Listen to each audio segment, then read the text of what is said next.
Well, okay.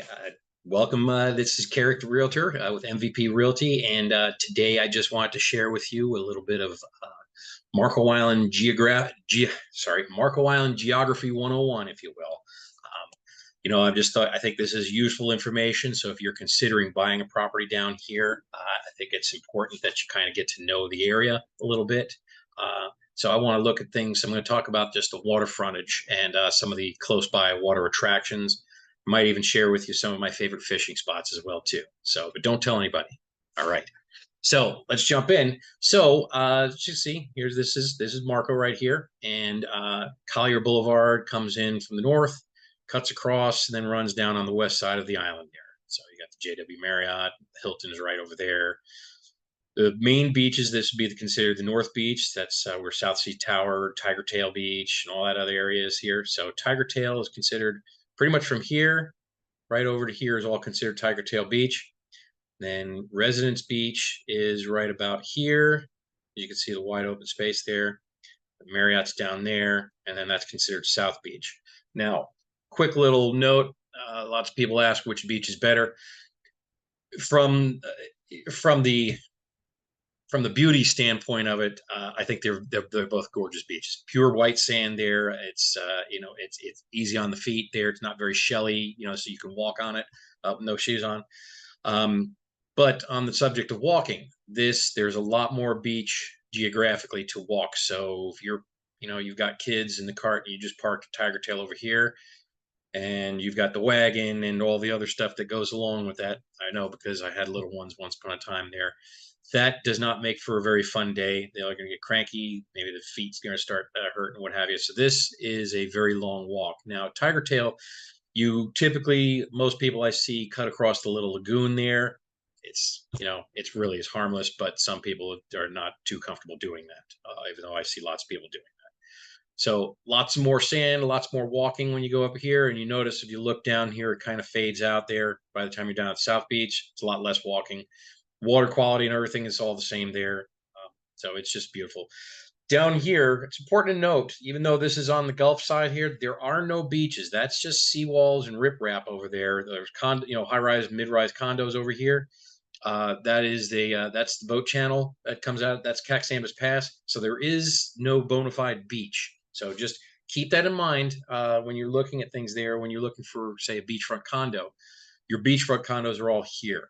These are Gulf front condos, so just make sure you know the difference. If it's not on Collier Boulevard, or in this case up here, Seaview Drive, Seaview Court, um, it is likely not going to be on the Gulf Beach. So just so you're aware of that. Okay. Now, they talked about the beach here. Let's talk about the boating aspect of it. All right. Uh, First thing is it's real important to note the difference between water direct and water indirect. Water direct is anything that doesn't have your direct access, no bridges. So anything on the outer side here. So this is water direct. Okay.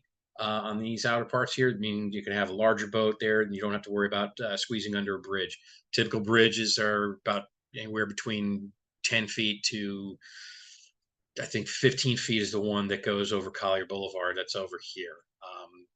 It's You could still get it. I've seen 30 footers and so with T tops and what have you. They could still get under there, but I don't see the big old Silverton with the Flybridge or the Tuna Tower making its way under there safely. So just keep that in mind as well. Okay, all this direct access here, so you don't have to worry about the heights. As soon as you go under here or under Barfield over at Rose Court over there, that you want to be careful of.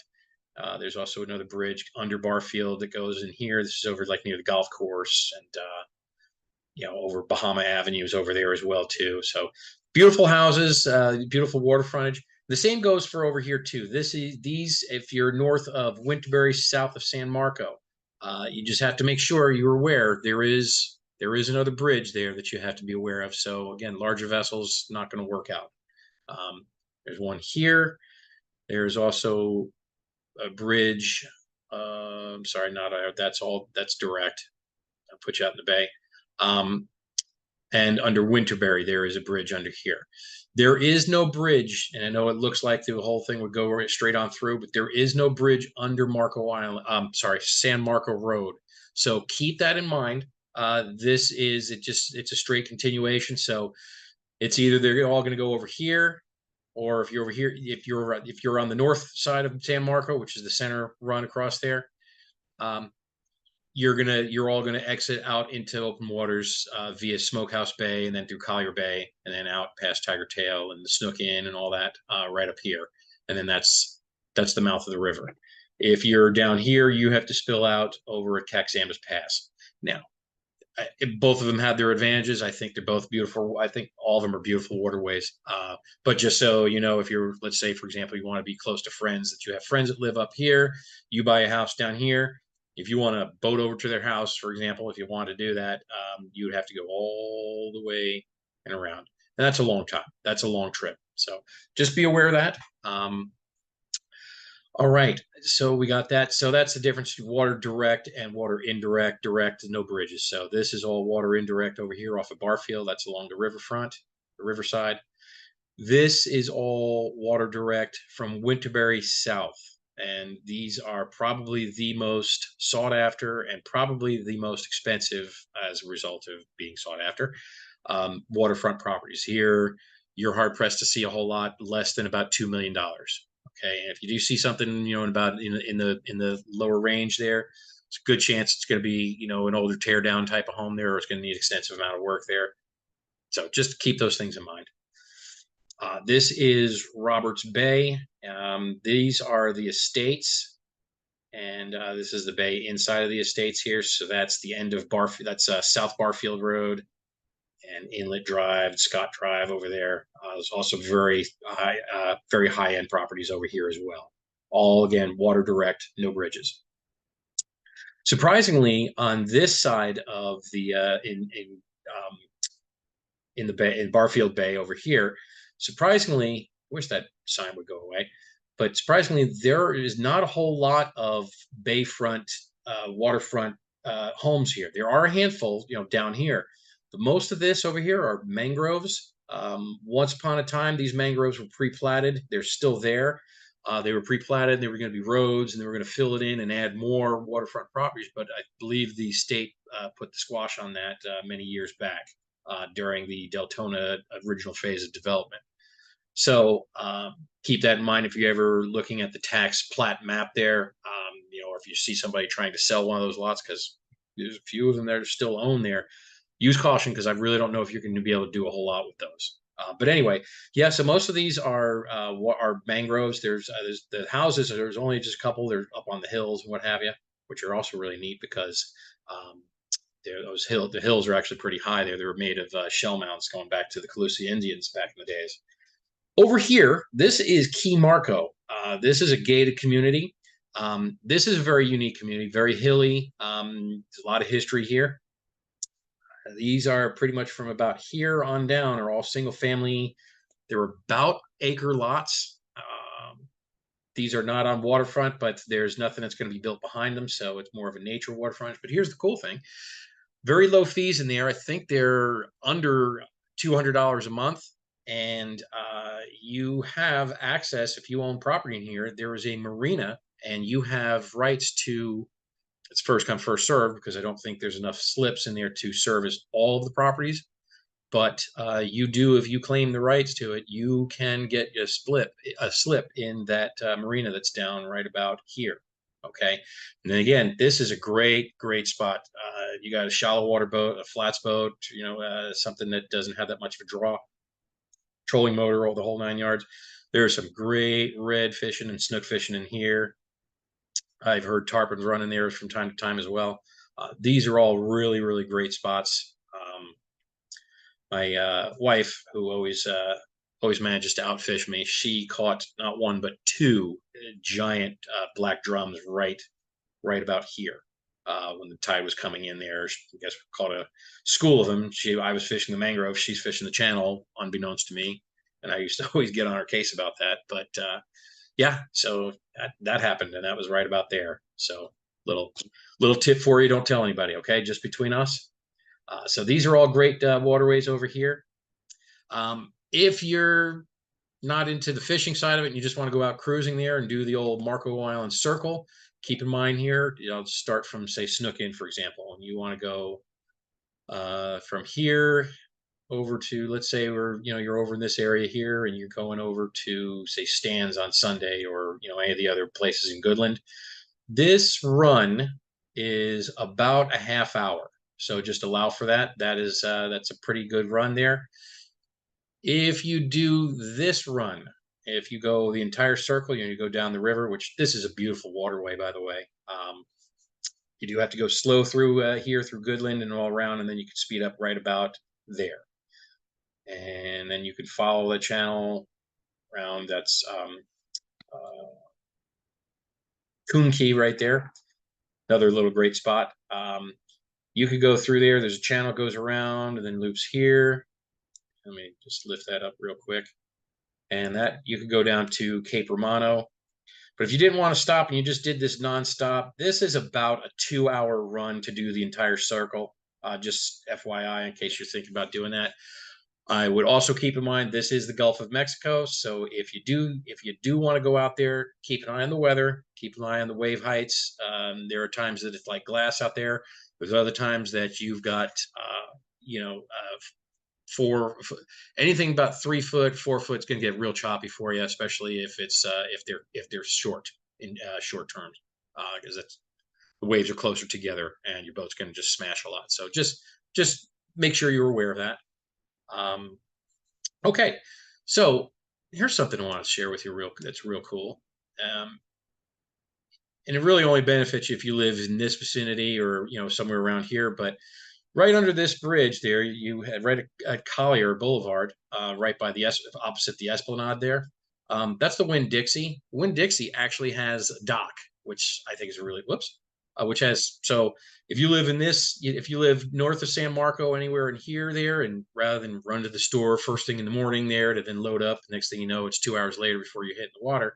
You can actually leave and head right over to Winn-Dixie and do all your shopping right there, and then you're out on the water and you're ready to rock and roll for the day. So I think that's kind of neat, a neat feature there. That it's a unique experience there. You don't get to go grocery shopping from the boat too often, so that's kind of cool. All right, what else am I going to tell you? Right across the river here is Isles of Capri. This was originally developed as an extension of Marco Island, and then they just decided not to annex it as part of Marco. So that is actually unincorporated Collier County. So you actually would have a Naples mailing address. Again, it's Isles of Capri. Got a couple of great little restaurants, like you see Island Gypsies there, but you also have Capri Fish House. Pelican Bend is right next to it over here. Another important note here, you can get to Island Gypsy from this side, but all the other restaurants that are on that side of it, you have to go out and around. So just keep that in mind. Keewaydin Island. This is Keewaydin over here. This is a beautiful beach. This is kind of a party cove, if you will. There's lots of music. They got the food boats, the bar boats, and the gift boat, and the ice cream boat, and the burger boat. It's a lot of cool. It's a cool, fun day out. But just know that it's party time. Lots of loud music, lots of alcohol flowing, and there's nothing wrong with that. But if you're looking for a quiet afternoon on the water side, this may not be your favorite place. Okay. That being said, lots of people like to go to Keewaydin, myself included. I enjoy it. If you're going by boat, the right way to do it, I'm going to tell you the right way first, and then I'll tell you the wrong way, if you will. Okay.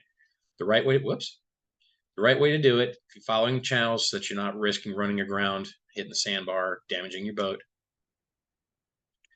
is to follow the channel. And when you come out of the river, you're going to want to hang right, go through the 2 markers here. Then you're going to look for that red marker, make a left. Now you can go regular cruising speed here. So you can cruise through here, kind of narrow, but there's a decent amount of water going through here.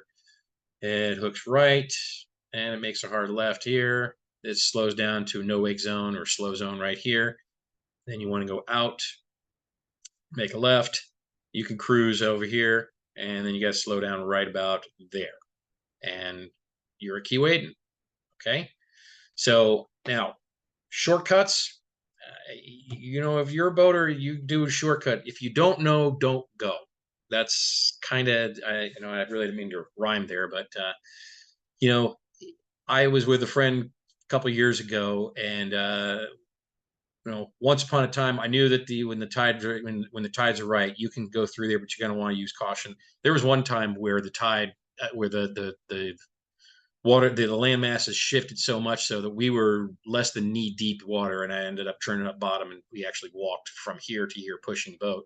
Thankfully, the boat was floating, but it could have been a lot worse if I had a larger vessel. I have a 19-foot center console, so it wasn't that big of a deal. But just be aware of those types of things there. Know the waters. And then, of course, now I was just there a couple of weeks ago going through, and I only saw it drop down right about here to about 4 feet, and that was at high tide. So again, just kind of make sure you know where you're going. All right. So that's probably the quickest. If you can do a shortcut.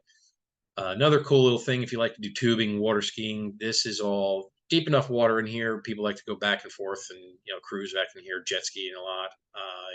Tubing, water skiing, and all that stuff there. So it's a cool little spot. If you like it quieter, I would suggest going down to Kais Island, Dingman's Point there. That's a good spot. Cape Romano is much quieter. Any of these islands here that you can just pull up your boat right there, and you can, just relax for the day. This is all nice, clean, pristine beach water, beachfront right over here. There's no services over here. There's no restrooms, so pack it in, pack it out. Don't leave your garbage behind, and all that other stuff. So that's about it. Okay. Um, if you have any questions, feel free to reach out. I'm at 239-340-1468. All right. Have a great day and God bless.